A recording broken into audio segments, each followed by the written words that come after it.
At the anvil, forging large stock is difficult. Often it is best to start out with the smallest material you can and even forge weld on material until you have what you need. But under the power hammer, this is not the case. You simply start out with as large of stock as what you need and forge it down from there. In some ways, forging small stock is harder, because unless your hammer has little to no power, you have the ability to smash a small piece at any time with just a bit too much force on the controls.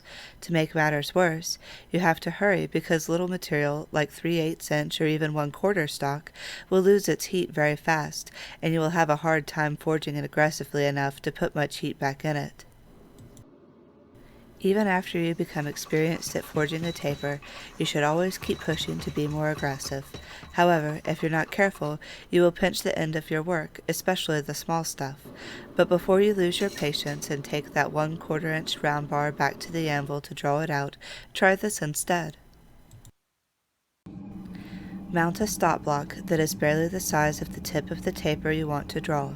See a link to our video on how to forge with stop blocks in the description below, and go about the business of forging a taper in the normal way. Our techniques for this also linked in the description below. The stop acts like training wheels.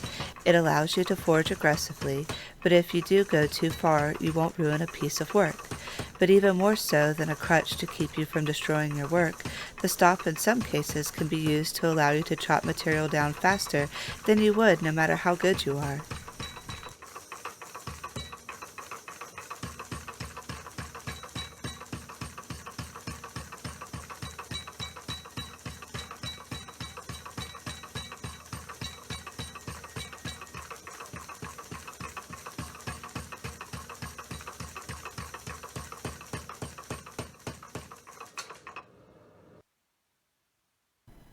Just make sure you take the training wheels off before your blacksmithing friends come over.